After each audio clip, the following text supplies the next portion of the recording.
ਤਾਂ ਉਸ ਲਈ ਵਾਲਟਰ ਮਿਸਲ ਰਿਸਰਚ ਕਰਕੇ ਦੱਸਦੇ ਹੈ ਕਿ ਜਿਹੜੇ ਅੰਦਰ ਸਬਰ ਹੁੰਦੀ ਹੈ ਨਾ, ਜਿਹਦੇ ਅੰਦਰ ਪੇਸ਼ੈਂਸ ਹੁੰਦੀ ਹੈ, ਇਨਸਾਨ ਹਮੇਸ਼ਾ ਜੀਵਨ 'ਚ ਕਾਮਯਾਬੀ ਉਹੀ ਹੁੰਦਾ ਹੈ।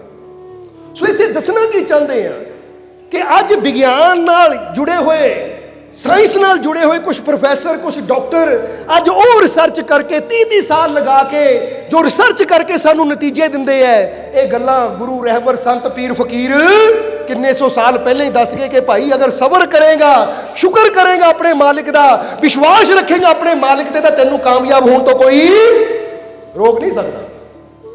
ਸਮਝਦੇ ਹੋ ਕਿ ਨਹੀਂ? ਫਰਕ ਕਦੋਂ ਪੈਂਦਾ ਹੈ?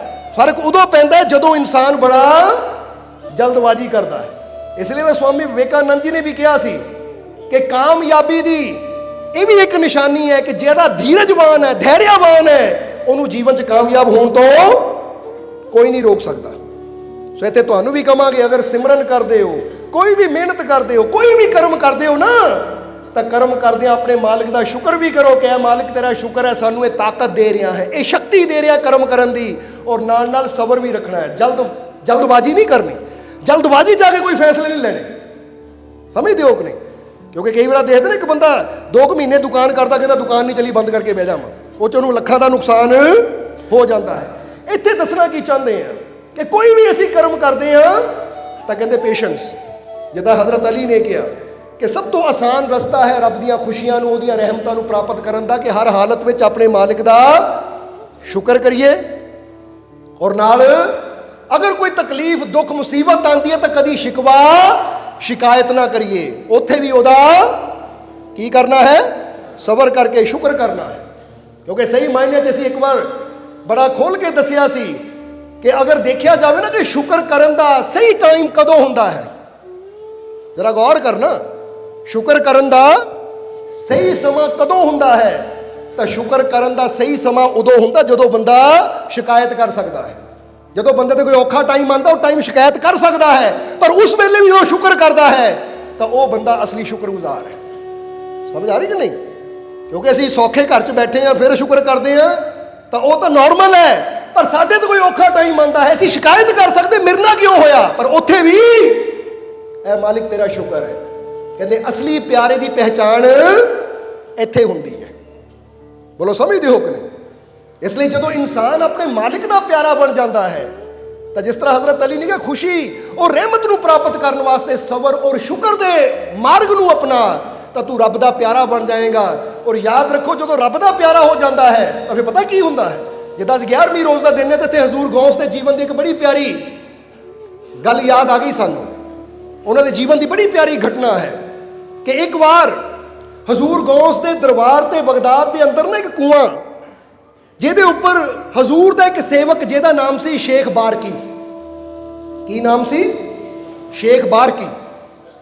ਜਿਹਦਾ ਕੰਮ ਸੀ ਉਹ ਕੂਏ ਤੇ ਡਿਊਟੀ ਲੱਗੀ ਹੁੰਦੀ ਸੀ, ਆਉਣ ਜਾਣ ਵਾਲਿਆਂ ਨੂੰ ਪਾਣੀ ਪਿਲਾਉਣ ਦੀ, ਉਹਨਾਂ ਦੇ ਹੱਥ ਪੈਰ ਧੁਆਉਣ ਦੀ। ਜਾਨੀ ਕਿਸੇ ਨੇ ਆਣਾ ਪਾਣੀ ਪੀਣਾ, ਉਹਨਾਂ ਕੂਏ 'ਚੋਂ ਜਲ ਕੱਢ ਕੇ ਪਿਲਾਉਣਾ। ਕਿਸੇ ਨੇ ਹੱਥ ਮੂੰਹ ਧੋਣਾ ਹੈ ਤਾਂ ਉਹਨਾਂ ਕੂਏ 'ਚੋਂ ਜਲ ਕੱਢ ਕੇ ਉਹਦੇ ਹੱਥ ਪੈਰ ਧੁਆ ਦੇਣੇ। ਯਾਨੀ ਉਹਦੀ ਡਿਊਟੀ ਹਮੇਸ਼ਾ ਕੂਏ ਤੇ ਲੱਗੀ ਰਹਿੰਦੀ ਸੀ, ਕਿਉਂਕਿ ਕਾਫੀ ਸੰਗਤ, ਕਾਫੀ ਪਿਆਰੇ ਹਜ਼ੂਰ ਨੂੰ ਮਿਲਣ ਆਉਂਦੇ ਸੀ। ਜਦੋਂ ਕਾਫੀ ਸਾਲ ਹੋ ਗਏ ਸ਼ੇਖ ਬਾਰਕੀ ਨੂੰ ਕੂਏ ਦੇ ਉੱਪਰ ਇਹ ਜਲਦੀ ਸੇਵਾ ਕਰਦੇ ਨੂੰ, ਤਾਂ ਇੱਕ ਦਿਨ ਸੇਵਾ ਕਰਦਿਆਂ ਕਰਦਿਆਂ ਸ਼ੇਖ ਬਾਰਕੀ ਦੇ ਮਨ 'ਚ ਇੱਕ ਖਿਆਲ ਆਇਆ। ਕਹਿੰਦਾ ਮੈਂ ਹਰ ਵੇਲੇ ਸੇਵਾ ਹੀ ਕਰਦਾ ਰਹਿੰਦਾ ਹਾਂ, ਮੇਰੇ ਤੋਂ ਇਬਾਦਤ ਵੀ ਨਹੀਂ ਹੁੰਦੀ। ਸਮਝਦੇ ਹੋ ਕਿ ਨਹੀਂ? ਇਬਾਦਤ ਦਾ ਮਤਲਬ ਹੈ ਕਿ ਇੰਨਾ ਸਮਾਂ ਹੀ ਨਹੀਂ ਹੁੰਦਾ ਕਿ ਬਹਿ ਕੇ ਰੱਬ ਦਾ ਨਾਮ ਲੈ ਸਕਾਂ, ਰੱਬ ਨੂੰ ਯਾਦ ਕਰ ਸਕਾਂ। ਇਬਾਦਤ ਵੀ ਨਹੀਂ ਹੁੰਦੀ, ਮੇਰੇ ਤੋਂ ਕੁਰਾਨ ਸ਼ਰੀਫ ਦੀ ਤਿਲਾਵਤ ਵੀ ਨਹੀਂ ਹੋ ਪਾਉਂਦੀ। ਯਾਨੀ ਟਾਈਮ ਹੀ ਨਹੀਂ, ਸਮਝ ਨਹੀਂ ਮਿਲਦਾ ਕਿ ਮੈਂ ਬਹਿ ਕੇ ਇਬਾਦਤ ਕਰ ਸਕਾਂ ਜਾਂ ਕੋਈ ਹੋਰ ਕਰਮ ਕਰ ਸਕਾਂ।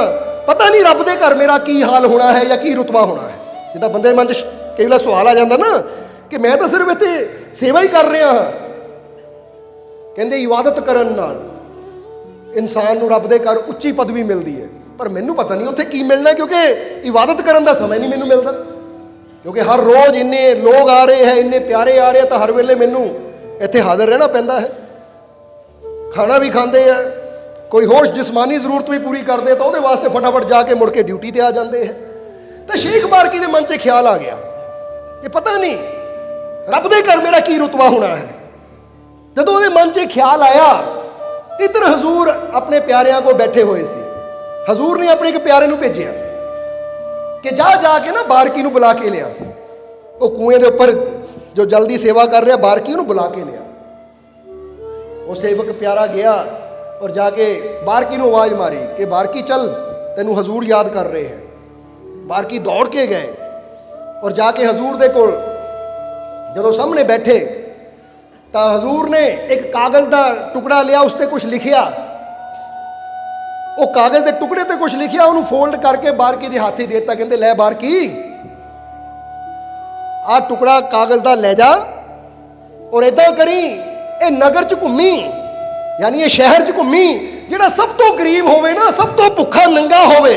भुखा नंगा मतलब जिन्हों कहते टाइम से रोटी नहीं मिलती खाण नूं, उन्होंने कागज़ का टुकड़ा दे के उन्होंने कहे जो इसने लिखिया है ये मन च 3 बार दोहरावे। जरा गौर करना। और जदों वो 3 बार दोहरा देवे उस तो बाद तेरा दिल करे तैनूं पढ़ लें की है, पर उस तो पहला ना पढ़ी। समझते हो कि नहीं?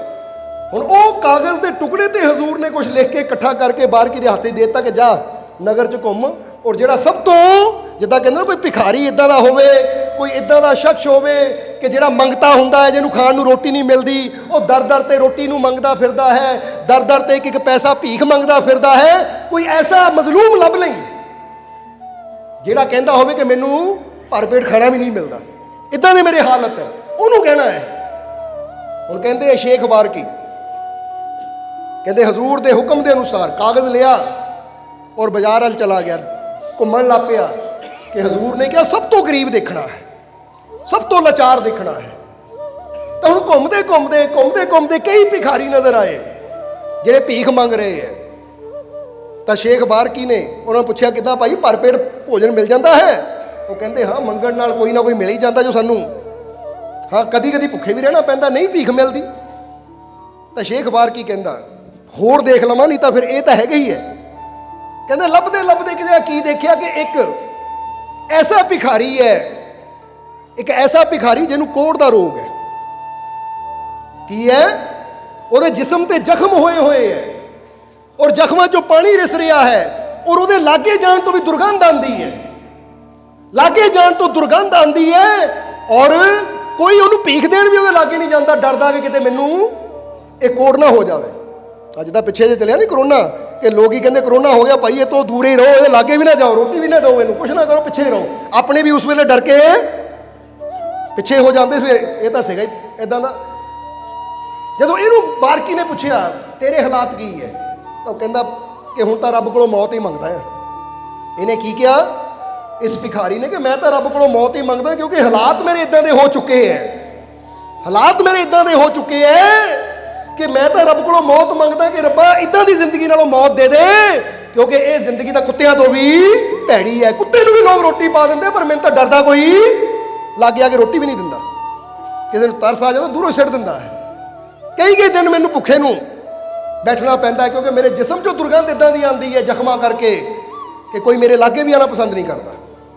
तो शेख बारकी ने कहा फिर इस तो ज़्यादा गरीब, इस तो ज़्यादा दुखी मजलूम कोई होना ही नहीं है। उन्हें जाके वो कागज़ वो हाथे दिता, कहते लै पढ़ना आंदा है? वो कहता हाँ पढ़ लेंदा हाँ। कहते लै फिर पढ़, इत्ते जो लिखिया पढ़ और 3 बार पढ़ना अपने दिल के अंदर। जरा हुण समझना सारिਆਂ ने। जदों कहते उसने वो अल्फाज जो लिखे हुए सी 3 बार उन्होंने अल्फाजा नूं पढ़िया, 3 बार उन्होंने अल्फाजा नूं पढ़िया, कागज़ इकट्ठा करके शेख बारकी नूं फड़ाया।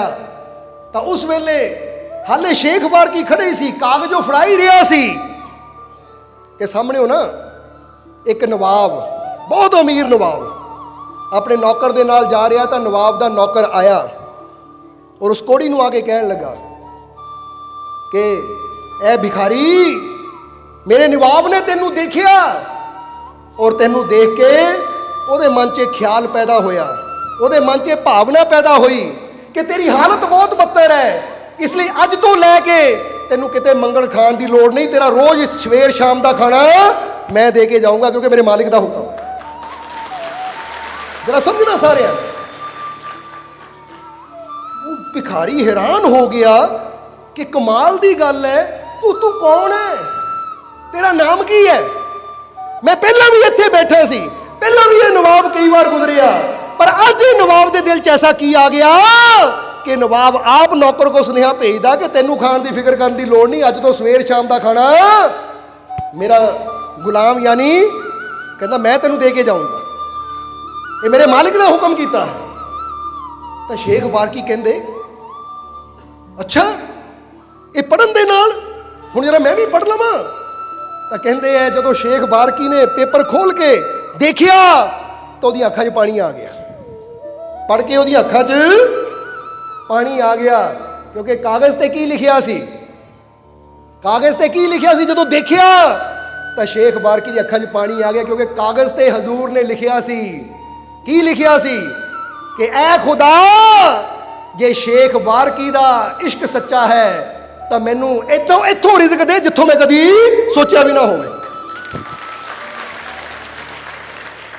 जरा हुण गौर करना कि जे शेख बारकी दा इश्क सच्चा है तो उत्थों रिज़्क दे जिथों मैं कदी सोचा भी ना होवे। वो कमाल दी गल है, मेरे नाम नाल दुआ कीती, वो इन्नी जल्दी असर हो गया कि इधर दुआ कीती उधर पूरी भी हो गई कि उत्थों रिज़्क दे जिथों मैं कदी कदी सोचा नहीं सी नवाब दा नौकर या नवाब मेरी सेवा करेगा, मैनू रिज़्क देगा। वो मेरे नाम दे विच इन्नी बरकत, और मैं सोचदा सी पता नहीं रब दे घर मेरा की रुतबा होना, मैनू हजूर ने इत्थे पानी पिलाण लाया होया है, इबादत करन दा मेरे को टाइम है नहीं, कोई होर कर्म करन दा मेरे को समा है नहीं, इत्थे मैनू पानी पिलाणी संगत नूं लाया है, पता नहीं रब दे घर मेरा की रुतबा होएगा। पर अज ये चीज़ तो पता लग गया कि रब नूं पता है कोई बारकी है, ताही तो ये दुआ पल च पूरी कर दी। जरा गौर कर, इनू कहते गौस ते दर दी सेवा, अपने मुर्शिद नाल प्यार करने वाले दी जिहड़ी सेवा है ना वो रब भी कबूल करता है, या ये कह लो कि जो मुर्शिद नाल सच्चा प्यार करता है, इश्क सच्चा है, तो वह रुतबा रब दे घर च भी बुलंद हुंदा है। समझदे हो कि नहीं? हुण जदों शेख बारकी ने पढ़िया तुर के जान लगा तो भिखारी ने कहा ओए तू रो रहा, तू है कौन? वो कहता मैं ही बारकी हाँ। तो फिर उस वेले उन्हें कहा, भिखारी कहन लगा ऐ शेख बारकी, फिर एक मेरी ये भी अर्ज सुन लै कि जे तेरे नाम दे नाल सारी जिंदगी का रिज़्क मैनू मिल सकता है, तो जे तू खुद मेरे वास्ते दुआ कर देवें तो सारी जिंदगी का कोड़ भी ठीक हो सकता है। जे तू अपने मुंह दुआ कर देवें तो उस वेले शेख बारकी ने अपने रब नूं याद किया कि ऐ खुदा अगर ये कहण ते मेरे नां ते कि शेख बारकी दा इश्क सच्चा है तो मैनू उथों रिज़्क दे जिथों कदी सोचा भी ना होवे। तो ऐ खुदा जे वाकई तैनू ये शेख बारकी नाल प्यार है, क्योंकि पहला तो इश्क की फर्क हुई कि जे ओदा इश्क सच्चा है तो रिज़्क दे। तो हुण मैं ये जानना चाहता हाँ कि ऐ खुदा अगर वाकई तू मेरे नाल इश्क करदा है तो कोड़ी नूं ठीक कर दे, क्योंकि मेरा इश्क तो साबित हो गया सच्चा है। ताही तो नवाब की तरफों उसे वेले आ गया नौकर। हुण ये तू भी दिखा दे कि बारकी का इश्क तो सच्चा है कि खुदा का इश्क भी बारकी दे नाल है या नहीं। कहते जदों बारकी ने कहा तो उस वेले आवाज़ आई अंदरों हजूर दी कि बारकी साडे इश्क का इम्तिहान लैंदा है, तो जा जिहड़ी लोई तू अपने उपर लई है दे दे कोड़ी दे उपर, ये भी ठीक हो जाएगा। क्योंकि खुदा की सीधी आवाज़ तो बंदा सुन नहीं सकता, मुर्शद के जरिए ही। जिद्दां हुण बंदा कह लो कि तुसीं इत्थे बैठे हो, परिवार का मैंबर कोई बाहर बैठा है, तुसीं सीधी आवाज़ तो सुन नहीं सकते, मोबाइल का जरिया हुंदा एक। बोलो समझदे हो कि नहीं? वो जरिए वो आवाज़ तुहाडे तक आ जाती, तो तुहाडी आवाज़ उहदे तक पहुँच जाती है। इसी तरह मुर्शिद भी वो जरिया बन जाता है कि तुहाडी आवाज़ रब तक, तो रब की आवाज़ तुहाडे तक पहुँच जाती है। पर अगर खुद तुसीं इबादत करो, मेहनत करो, उस रास्ते ते चलो, तो तुसीं भी उस मंजिल नूं पा सकते हो जिथे तुहाडी भी और रब सीधी सुनता है, क्योंकि वो तो सबनूं देण वाला है, सब दियां पूरियां करने वाला है। पर जिद्दां समझ लो कि उत्थे तक पहुँचण वास्ते अपने आप नूं की करना पैंदा है, लायक बनाना पैंदा है। समझदे हो कि नहीं? क्योंकि पर्ची उपर डॉक्टर कोई दवाई लिख के दिंदा है ना, तो जरा हुण गौर करना, वो दवाई जदों बंदा खांदा है तो मरीज़ की बीमारी दूर होंदी है। तो जे आम बंदा लिखे ਤਾਂ ਫਿਰ ਉਹ ਲਿਖਣ ਨਾਲ ਉਹ ਗੱਲ ਨਹੀਂ ਬਣਨੀ ਜੋ ਇੱਕ ਡਾਕਟਰ ਦੀ ਲਿਖੀ ਹੋਈ ਗੱਲ ਨਾਲ ਉਹ ਆਪਣੇ ਪਰਚੀ ਨਾਲ ਬਣਨੀ ਹੈ। ਇਹ ਕਹਿਣ ਦਾ ਮਤਲਬ ਕੀ ਹੈ? ਇੱਕ ਮਿਹਨਤ ਕਰਕੇ ਉੱਥੇ ਜਦੋਂ ਪਹੁੰਚ ਜਾਂਦਾ ਹੈ ਤਾਂ ਫਿਰ ਉਹਦੀ ਹਰ ਚੀਜ਼ ਵਿੱਚ ਇੱਕ ਅਸਰ ਹੁੰਦਾ ਹੈ। ਤਾਂ ਜੇ ਇਨਸਾਨ ਸੋਚੇ ਕਿ ਰੱਬ ਤਾਂ ਮੇਰੇ ਅੰਦਰ ਵੀ ਹੈ, ਮੈਂ ਵੀ ਕਰ ਲਵਾਂ, ਤਾਂ ਭਾਈ ਅੰਦਰ ਸਭ ਦੇ ਹੈ, ਪਰ ਪਹਿਲਾਂ ਉਹਨੂੰ ਪ੍ਰਗਟ ਕਹਿ ਦਿਓ। ਹੁਣ ਉਹ ਮਿਹਨਤ ਕਰਨੀ ਪੈਂਦੀ ਹੈ, ਉਹ ਸਬਰ ਔਰ ਸ਼ੁਕਰ ਦੇ ਰੁਤਬੇ ਨੂੰ ਪਾਉਣਾ ਪੈਂਦਾ ਹੈ, ਉਸ ਮੰਜ਼ਿਲ ਤੇ ਪਹੁੰਚਣਾ ਪੈਂਦਾ ਹੈ। ਇਸ ਲਈ ਤੁਹਾਨੂੰ ਹਮੇਸ਼ਾ ਅਸੀਂ ਕਹੀਦਾ ਹੈ ਕਿ ਮਾਲਿਕ ਪਰਮਾਤਮਾ ਪ੍ਰਭੂ ਜਿਸਨੇ ਤੁਹਾਨੂੰ ਜੀਵਨ ਦਿੱਤਾ ਉਹ ਤੁਹਾਡੇ ਸਭ ਦੇ ਅੰਦਰ ਹੈ। ਤੁਸੀਂ ਬਾਹਰੋਂ ਸਭ ਕੁਝ ਕਰਦੇ ਹੋ ਕਿ ਮੇਰਾ ਘਰ ਅੱਛਾ ਹੋਵੇ, ਮੇਰਾ ਕੱਪੜਾ ਅੱਛਾ ਹੋਵੇ, ਮੇਰਾ ਮੋਬਾਈਲ ਅੱਛਾ ਹੋਵੇ, ਮੇਰੇ ਕੋਲ ਜੁੱਤੀ ਅੱਛੀ ਹੋਵੇ, ਮੇਰੇ ਕੋਲ ਸਾਜੋ ਸਮਾਨ ਅੱਛਾ ਹੋਵੇ। ਇਹ ਕਿਉਂ ਨਹੀਂ ਸੋਚਦੇ ਕਿ ਮੇਰਾ ਕਿਰਦਾਰ ਅੱਛਾ ਹੋਵੇ, ਮੇਰਾ ਕਰਮ ਅੱਛਾ ਹੋਵੇ, ਤਾਂ ਕਿ ਮੇਰੇ ਅੰਦਰ ਬੈਠਾ ਮੇਰਾ ਮਾਲਿਕ ਉਹ ਪ੍ਰਗਟ ਹੋਵੇ ਔਰ ਮੈਂ ਉਹਦੀਆਂ ਰਹਿਮਤਾਂ ਦਾ ਆਨੰਦ ਮਾਣ ਸਕਾਂ। ਕਿਉਂਕਿ ਜਦੋਂ ਅਸੀਂ ਆਪਣੇ ਅੰਦਰ ਵੱਲ ਜ਼ੋਰ ਦਿੰਦੇ ਆ ਨਾ ਤਾਂ ਗੱਲ ਫਿਰ ਬਣਦੀ ਹੈ। ਇੱਧਰ ਬਾਰਕੀ ਨੇ ਜਦੋਂ ਕੰਬਲੀ ਉਡਾਈ ਉਸ ਭਿਖਾਰੀ ਨੂੰ, ਤਾਂ ਮਾਲਕ ਦੀ ਐਸੀ ਕਿਰਪਾ ਹੋਈ ਕਿ ਉਹ ਭਿਖਾਰੀ ਦਾ ਰੋਗ ਵੀ ਦੂਰ ਹੋ ਗਿਆ। ਇਸ ਲਈ ਤਾਂ ਕਬੀਰ ਸਾਹਿਬ ਨੇ ਵੀ ਆਪਣੀ ਬਾਣੀ 'ਚ ਦੱਸਿਆ ਹੈ, ਇੱਥੇ ਤੁਹਾਨੂੰ ਵੀ ਦੱਸਣਾ ਚਾਹਾਂਗੇ ਕਿ ਨਾਮ ਜਪਤ ਕੋੜੀ ਭਲਾ, ਚੋਈ ਚੋਈ ਪੜੇ ਚਾਮ, ਕੰਚਨ ਦੇ ਰੋਗੀ ਭਈ, ਜੋ ਮੁਖ ਨਾਹੀ ਨਾਮ। ਜਰਾ ਗੌਰ ਕਰਨਾ, ਕਬੀਰ ਸਾਹਿਬ ਦੀ ਬਾਣੀ ਹੈ, ਉਹ ਵੀ ਇਸ਼ਾਰਾ ਕਰਦੇ ਹੈ ਕਿ ਅਗਰ ਇੱਕ ਕੋੜੀ, ਇੱਕ ਰੋਗੀ, ਉਹ ਵੀ ਰੱਬ ਦਾ ਨਾਮ ਲੈਣਾ ਸ਼ੁਰੂ ਕਰ ਦੇਵੇ, ਉਹ ਵੀ ਆਪਣੇ ਮਾਲਿਕ ਤੇ ਵਿਸ਼ਵਾਸ ਕਰਨਾ ਸ਼ੁਰੂ ਕਰ ਦੇਵੇ, ਉਹ ਵੀ ਭਰੋਸਾ ਕਰਨਾ ਸ਼ੁਰੂ ਕਰ ਦੇਵੇ, ਤਾਂ ਬੇਸ਼ੱਕ ਉਹਦੀ ਚਮੜੀ ਜੋ ਪਾਣੀ ਰਿਸਦਾ ਹੋਵੇ। ਚੋਈ ਚੋਈ ਪੜੇ ਚਾਮ, ਚੋਈ ਚੋਈ ਦਾ ਮਤਲਬ ਕਿ ਉਹਦੇ ਕਈ ਵੇਲੇ ਜ਼ਖਮਾਂ ਜੋ ਪੀਕ ਨਿਕਲਦੀ ਹੈ, ਗੰਦਾ ਪਾਣੀ ਨਿਕਲਦਾ ਹੈ।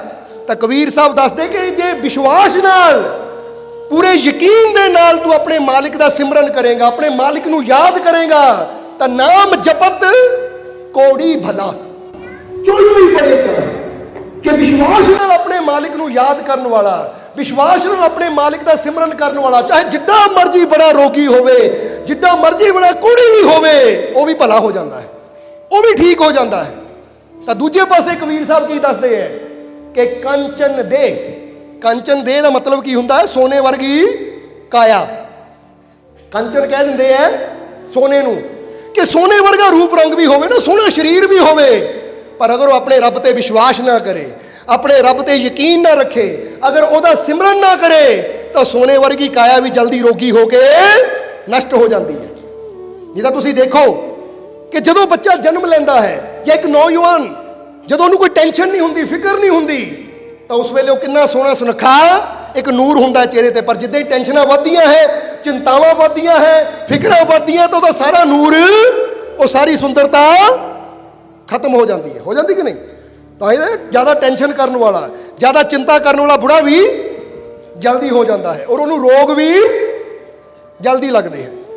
ਨਹੀਂ ਤਾਂ ਅੱਜ ਇਨਸਾਨ, ਸਾਇੰਸ ਨੇ ਇਹ 'ਤੇ ਵੀ ਰਿਸਰਚ ਕਰਕੇ ਦੱਸਿਆ ਹੋਇਆ ਹੈ ਕਿ ਜ਼ਿਆਦਾ ਚਿੰਤਾ ਕਰਨ ਵਾਲੇ ਇਨਸਾਨ ਨੂੰ ਬਿਮਾਰੀਆਂ ਵੀ ਜ਼ਿਆਦਾ ਘੇਰਾ ਪਾਉਂਦੀਆਂ ਹੈ। ਤਾਂ ਖੁਸ਼ ਰਹਿਣ ਵਾਲੇ ਇਨਸਾਨ ਨੂੰ, ਵਿਸ਼ਵਾਸ ਕਰਨ ਵਾਲੇ ਇਨਸਾਨ ਨੂੰ ਤਕਲੀਫਾਂ, ਦੁੱਖ ਵੀ ਘੱਟ ਤੰਗ ਕਰਦੇ ਹੈ। ਯਾਨੀ ਉਹਦੇ ਜੀਵਨ 'ਚ ਖੁਸ਼ੀ ਵੀ, ਜਿਹਦੇ ਜ਼ਿਆਦਾ ਹੈ ਨਾ, ਚਿਹਰੇ ਤੇ ਸਮਾਈਲ ਜ਼ਿਆਦਾ ਹੈ, ਉਹਦੇ ਲਾਗੇ ਬਿਮਾਰੀਆਂ ਵੀ ਘੱਟ ਆਉਂਦੀਆਂ ਹੈ। ਇਸ ਕਰਕੇ ਹੱਸ ਕੇ ਦਿਖਾਓ ਜ਼ਰਾ, ਕਿਉਂਕਿ ਅਸੀਂ ਨਹੀਂ ਚਾਹੁੰਦੇ ਤੁਹਾਡੇ ਲਾਗੇ ਕੋਈ ਬਿਮਾਰੀ ਆਵੇ। ਇਸ ਲਈ ਤਾਂ ਹੀ ਤੁਹਾਨੂੰ ਕਹੀਦਾ ਹੱਸਿਆ ਕਰੋ, ਮੁਸਕਰਾਇਆ ਕਰੋ, ਕਿ 10 ਮਿੰਟ ਨਾ 24 ਘੰਟੇ 'ਚ ਇੱਕ ਟਾਈਮ ਕੱਢ ਲਿਆ ਕਰੋ। ਇਹ ਵੀ ਇੱਕ ਐਕਸਰਸਾਈਜ਼ ਹੀ ਸਮਝ ਲਓ ਕਿ 10 ਮਿੰਟ ਵਾਸਤੇ ਮੈਂ ਦਿਲ ਖੋਲ ਕੇ ਹੱਸਣਾ ਹੈ, ਚਾਹੇ ਕਮਰੇ ਨੂੰ ਬੰਦ ਕਰਕੇ ਹੱਸ ਲਵਾਂ। ਸਮਝਦੇ ਹੋ ਕਿ ਨਹੀਂ? ਕਿਉਂਕਿ ਬੰਦਾ ਸੋਚਦਾ ਬਾਹਰ ਹੱਸੂਗਾ ਤਾਂ ਦੁਨੀਆ ਨੇ ਕੀ ਕਹਿਣਾ ਹੈ। ਤਾਂ ਇੱਥੇ ਇੱਕ ਸਲਾਹ ਦੇਵਾਂਗੇ ਤੁਹਾਨੂੰ ਕਿ ਬੁਰਾ ਬੋਲਣ ਵਾਲੇ, ਜਾਂ ਜੋ ਤੁਹਾਡਾ ਬੁਰਾ ਕਰਦੇ ਹੈ, ਜਾਂ ਜੋ ਤੁਹਾਨੂੰ ਬੁਰਾ ਬੋਲਦੇ ਆ ਨਾ, ਉਹਨਾਂ ਨੂੰ ਉਨੀ ਕੁ ਅਹਿਮੀਅਤ ਦਿਓ ਜਿੰਨੀ ਚਾਹ ਦੇ ਉੱਤੇ ਮਲਾਈ ਨੂੰ। ਇਹ ਸਲਾਹ ਲੈ ਲਿਓ ਸਾਡੀ, ਕਿ ਜਿਹੜਾ ਤੁਹਾਡਾ ਬੁਰਾ ਕਰਦਾ ਹੈ, ਬੁਰਾ ਬੋਲਦਾ ਹੈ ਤੁਹਾਨੂੰ, ਜਾਂ ਤੁਹਾਡੀ ਨਿੰਦਿਆ ਕਰਦਾ ਹੈ, ਬੁਰੀਆਂ ਗੱਲਾਂ ਕਰਦਾ ਹੈ, ਜੋ ਤੁਹਾਨੂੰ ਬੁਰਾ ਬੋਲਦਾ ਹੈ, ਤੁਹਾਡਾ ਬੁਰਾ ਕਰਦਾ ਹੈ, ਉਹਨੂੰ ਉਨੀ ਕੁ ਅਹਿਮੀਅਤ ਦਿਓ ਜਿੰਨੀ ਕਿ ਚਾਹ ਦੇ ਉੱਪਰ ਮਲਾਈ ਨੂੰ। ਜਿੱਦਾਂ ਮਲਾਈ ਨੂੰ ਅਸੀਂ ਸਾਈਡ ਤੇ ਕਰਕੇ ਨਾ ਚਾਹ ਦਾ ਆਨੰਦ ਲੈਂਦੇ ਆ, ਇੱਦਾਂ ਹੀ ਇੱਦਾਂ ਦੇ ਬੰਦਿਆਂ ਦੀਆਂ ਗੱਲਾਂ ਨੂੰ, ਇੱਦਾਂ ਦੇ ਬੰਦੇ ਨੂੰ ਸਾਈਡ ਤੇ ਕਰੋ ਤਾਂ ਜ਼ਿੰਦਗੀ ਦਾ ਆਨੰਦ ਲਓ। ਮਲਾਈ ਦੀ ਚਿੰਤਾ ਕੀ ਕਰਨੀ? ਅੱਛਾ ਭਾਈ ਆ ਬੁਰੀ ਗੱਲ ਕਰਨ ਵਾਲਾ, ਚੱਲ ਮਲਾਈ ਹੱਟ, ਮੈਨੂੰ ਜ਼ਿੰਦਗੀ ਦੀ ਚਾਹ ਦਾ ਆਨੰਦ ਲੈਣ ਦੇ। ਆ ਮਲਾਈਆਂ ਕਰਕੇ ਮੈਂ ਆਪਣੀ ਚਾਹ ਦਾ ਸਵਾਦ ਥੋੜੀ ਖਰਾਬ ਕਰਨਾ। ਬੋਲੋ ਕਰਦੇ ਹੋ ਕਿ ਨਹੀਂ ਤੁਸੀਂ? ਅੱਛਾ ਦੱਸੋ, ਜਦੋਂ ਚਾਹ ਦੇ ਉੱਪਰ ਮਲਾਈ ਆਉਂਦੀ ਕੱਪ ਦੇ ਉੱਪਰ ਕੀ ਕਰਦੇ ਹੋ? ਐਉਂ ਚੱਕ ਕੇ ਐਉਂ ਕਰ ਦਿੰਦੇ ਹੋ ਜਾਂ ਐਉਂ ਫੂਕ ਮਾਰ ਕੇ ਸਾਈਡ ਤੇ ਕਰ ਦਿੰਦੇ ਹੋ? ਇੱਦਾਂ ਹੁੰਦੀ ਹੈ? ਕਿਹੜਾ ਕਿਹੜਾ ਇੱਦਾਂ ਕਰਦਾ? ਹੱਥ ਖੜਾ ਕਰਕੇ ਦੱਸ ਦਿਓ। ਸਾਰੇ ਕਰਦੇ ਹਨ। ਬਸ ਫਿਰ ਇਹੀ ਯਾਦ ਰੱਖਣਾ ਕਿ ਜੋ ਤੁਹਾਡੇ ਨਾਲ ਨੈਗੇਟਿਵਿਟੀ ਦੀਆਂ ਗੱਲਾਂ ਕਰੇ, ਤੁਹਾਡੀਆਂ ਦਿਲ ਤੋੜਨ ਵਾਲੀਆਂ ਗੱਲਾਂ ਕਰੇ, ਤੁਹਾਨੂੰ ਬੁਰਾ ਬੋਲੇ, ਤੁਹਾਡੀ ਨਿੰਦਿਆ ਕਰੇ, ਗਾਲੀਆਂ ਕੱਢੇ ਜਾਂ ਤੁਹਾਡੇ ਨਾਲ ਬੁਰਾ ਕਰੇ, ਉਹ ਇਹ ਤਾਂ ਮਲਾਈ ਹੈ। ਹੁਣ ਇਹਦੇ ਕਰਕੇ ਆਪਣੀ ਜ਼ਿੰਦਗੀ ਦੀ ਚਾਹ ਦਾ ਸਵਾਦ ਥੋੜੀ ਖਰਾਬ ਕਰਨਾ। ਇਹਨੂੰ ਕਰੋ ਸਾਈਡ ਤੇ ਔਰ ਚਾਹ ਦਾ ਕੀ ਲੈਣਾ ਹੈ? ਆਨੰਦ ਲੈਣਾ ਹੈ, ਸਵਾਦ ਲੈਣਾ ਹੈ। ਕੋਈ ਮਲਾਈ ਮੇਰੇ ਸਵਾਦ ਨੂੰ ਰੋਕ ਨਹੀਂ ਸਕਦੀ। ਕੋਈ ਵੀ ਬੁਰਾ ਇਨਸਾਨ, ਕੋਈ ਵੀ ਨੈਗੇਟਿਵਿਟੀ ਵਾਲਾ ਇਨਸਾਨ, ਕੋਈ ਵੀ ਬੁਰੀਆਂ ਗੱਲਾਂ ਕਰਨ ਵਾਲਾ ਇਨਸਾਨ, ਕੋਈ ਵੀ ਮੇਰਾ ਬੁਰਾ ਕਰਨ ਵਾਲਾ ਇਨਸਾਨ ਮੇਰੇ ਜੀਵਨ ਦਾ ਆਨੰਦ ਖਤਮ ਨਹੀਂ ਕਰ ਸਕਦਾ, ਕਿਉਂਕਿ ਮੈਂ ਆਪਣੇ ਜੀਵਨ ਦਾ ਆਨੰਦ ਲੈਣ ਆਇਆ ਤਾਂ ਆਨੰਦ ਲੈ ਕੇ ਜਾਣਾ ਹੈ। ਲੈ ਕੇ ਜਾਣਾ ਕਿ ਨਹੀਂ? ਹੁਣ ਉਹਨੇ ਆਨੰਦ ਕੀ ਲੈਣਾ ਹੈ? ਜਿਹੜਾ ਕਹੇ ਮਲਾਈ ਆ ਗਈ ਹੁਣ ਚਾਹ ਨਹੀਂ ਪੀਣੀ, ਫਿਰ ਉਹ ਕਦੀ ਕਿਉਂਕਿ ਗਰਮ ਗਰਮ ਪੀਣੀ ਹੋਣੀ, ਠੰਡੀ ਕਰਨੀ ਹੈ ਤਾਂ ਮਲਾਈ ਆਣੀ ਹੈ। ਇਸੇ ਤਰ੍ਹਾਂ ਜ਼ਿੰਦਗੀ ਦੇ ਵਿੱਚ ਵੀ ਇਹ ਗੱਲ ਯਾਦ ਰੱਖੋ, ਤੁਸੀਂ ਕਿਤੇ ਵੀ ਚਲੇ ਜਾਓ, ਕਿਸੇ ਵੀ ਦੇਸ਼ 'ਚ ਚਲੇ ਜਾਓ, ਹਰ ਜਗ੍ਹਾ ਇੱਦਾਂ ਦੇ ਲੋਕ ਮਿਲਣੇ ਹੈ ਜਿਹੜੇ ਤੁਹਾਡੀ ਨਿੰਦਿਆ ਵੀ ਕਰਨਗੇ, ਤੁਹਾਨੂੰ ਬੁਰਾ ਵੀ ਬੋਲਣਗੇ, ਕਿਤੇ ਨਾ ਕਿਤੇ ਤੁਹਾਡੇ ਨਾਲ ਨਫ਼ਰਤ ਵੀ ਕਰਨਗੇ। ਅਗਰ ਇੱਦਾਂ ਦੇ ਲੋਕਾਂ ਦੀ ਤੁਸੀਂ ਪਰਵਾਹ ਕਰਦੇ ਰਹੇ ਤਾਂ ਫਿਰ ਜੀਵਨ 'ਚ ਕਦੀ ਤੁਸੀਂ ਖੁਸ਼ ਰਹਿ ਹੀ ਨਹੀਂ ਸਕਦੇ, ਫਿਰ ਜੀਵਨ ਦਾ ਕਦੀ ਆਨੰਦ ਲੈ ਹੀ ਨਹੀਂ ਸਕਦੇ। ਔਰ ਅਸੀਂ ਤੁਹਾਨੂੰ ਇੰਨਾ ਪਿਆਰ ਕਰਦੇ, ਅਸੀਂ ਚਾਹੁੰਦੇ ਤੁਸੀਂ ਕਿਤੇ ਵੀ ਚਲੇ ਜਾਓ, ਆਪਣੀ ਜ਼ਿੰਦਗੀ ਦੇ ਹਰ ਪਲ ਦਾ, ਹਰ ਮਿੰਟ ਦਾ, ਹਰ ਸਕਿੰਟ ਦਾ ਪੂਰਾ ਆਨੰਦ ਲਓ, ਕਿਉਂਕਿ ਜੋ ਇੱਕ ਵਾਰ ਸਕਿੰਟ ਮਿੰਟ ਚਲਾ ਗਿਆ ਉਹ ਕਿਸੇ ਕੀਮਤ ਤੇ ਮੁੜ ਕੇ ਨਹੀਂ ਆਣਾ। ਤਾਂ ਫਿਰ ਇਦਾਂ ਦੇ ਲੋਕਾਂ ਪਿੱਛੇ ਲੱਗ ਕੇ ਆਪਣੇ ਉਹ ਪਲਾਂ ਨੂੰ ਗਵਾਉਣਾ ਕਿਉਂ ਹੈ? ਫਿਰ ਕਰੋ ਸਾਈਡ ਤੇ ਇਹਨਾਂ ਨੂੰ ਔਰ ਚੁਸਕੀ ਮਾਰੋ। ਠੀਕ ਹੈ, ਲੈ ਲਿਆ ਆਨੰਦ ਜੀਵਨ ਦਾ। ਆਹਾ, ਆਨੰਦ ਆ ਗਿਆ। ਜਦੋਂ ਇਦਾਂ ਹੋਵੇ ਨਾ ਕੋਈ ਬੁਰੀ ਗੱਲ ਯਾਦ ਆਵੇ, ਉਹ ਕਰੋ ਸਾਈਡ ਤੇ। ਮਾਲਕ ਨੇ ਕਿਹਾ ਮਲਾਈ ਹੈ, ਇਹਦੇ ਕਰਕੇ ਮਜ਼ਾ ਨਹੀਂ ਖਰਾਬ ਹੋਣ ਦੇਣਾ ਜੀਵਨ ਦਾ। ਕਰੋ ਸਾਈਡ ਤੇ ਔਰ ਲੰਬਾ ਸਾਹ ਲਓ। ਆਨੰਦ ਆ ਗਿਆ। ਹੁਣ ਤੁਹਾਡੇ ਨਾਲ ਕਦੀ ਕਿਸੇ ਨੇ ਕੀਤੀ ਕੋਈ ਇਦਾਂ ਦੀ ਗੱਲ? ਕਰ ਦਿਓ ਮਲਾਈ ਨੂੰ ਸਾਈਡ ਤੇ, ਹੱਥ ਖੜਾ ਕੀਤਾ ਨਾ, ਮਲਾਈ ਸਾਈਡ ਤੇ ਕਰ। ਫਿਰ ਕਰਤੀ ਕਿ ਨਹੀਂ? ਲਓ ਆਨੰਦ ਜੀਵਨ ਦਾ, ਹੱਸੋ ਮੁਸਕਰਾਓ, ਕਿਉਂਕਿ ਇਹ ਜ਼ਿੰਦਗੀ ਇੰਨੀ ਛੋਟੀ ਹੈ ਕਿ ਇੱਥੇ ਬੁਰੀਆਂ ਗੱਲਾਂ ਨੂੰ, ਨਫ਼ਰਤ ਦੀਆਂ ਗੱਲਾਂ ਨੂੰ ਯਾਦ ਕਰਕੇ ਦੁਖੀ ਹੋਣ ਦਾ ਟਾਈਮ ਤਾਂ ਹੈ ਹੀ ਨਹੀਂ। ਇਸ ਲਈ ਇੱਥੇ ਤਾਂ ਜਿੰਨਾ ਹੋ ਸਕੇ ਖੁਸ਼ੀ ਨੂੰ ਯਾਦ ਕਰੋ, ਆਪਣੇ ਮਾਲਕ ਦੀਆਂ ਰਹਿਮਤਾਂ ਨੂੰ ਯਾਦ ਕਰੋ, ਤਾਂ ਕਿ ਸਾਡੇ ਜੀਵਨ 'ਚ ਸਦਾ ਰਹਿਮਤ ਬਣੀ ਰਹੇ। ਕਿਉਂਕਿ ਹਮੇਸ਼ਾ ਅਸੀਂ ਦੱਸੀਦਾ ਕਿ ਜਿਹੜੀ ਚੀਜ਼ ਨੂੰ ਤੁਸੀਂ ਯਾਦ ਕਰਨਾ ਹੈ ਨਾ, ਉੱਦਾਂ ਦੀ ਤੁਹਾਡੇ ਅੰਦਰ ਇੱਕ ਫੀਲਿੰਗ ਆਣੀ ਸ਼ੁਰੂ ਹੋ ਜਾਣੀ ਹੈ, ਉੱਦਾਂ ਦਾ ਤੁਹਾਡੇ ਨਾਲ ਹੋਣਾ ਸ਼ੁਰੂ ਹੋ ਜਾਣਾ ਹੈ। ਦੁੱਖਾਂ ਨੂੰ ਯਾਦ ਕਰੋਗੇ ਦੁਖੀ, ਖੁਸ਼ੀ ਨੂੰ ਯਾਦ ਕਰੋਗੇ ਖੁਸ਼ ਹੋ ਜਾਓਗੇ ਕਿ ਨਹੀਂ? ਇਸ ਕਰਕੇ ਤੁਸੀਂ ਵੀ ਜੀਵਨ 'ਚ ਖੁਸ਼ੀ ਚਾਹੁੰਦੇ ਹੋ ਨਾ, ਇਸ ਕਰਕੇ ਹਮੇਸ਼ਾ ਖੁਸ਼ ਰਹਿਣ ਦੀ ਕੋਸ਼ਿਸ਼ ਕਰਨੀ ਹੈ।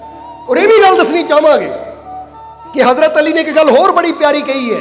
हजरत अली कहते हैं कि प्यार और खुशी यानी मोहब्बत और खुशी मांगने से नहीं देने से मिलती है। बड़ी प्यारी गल है। केड़ी चीज़?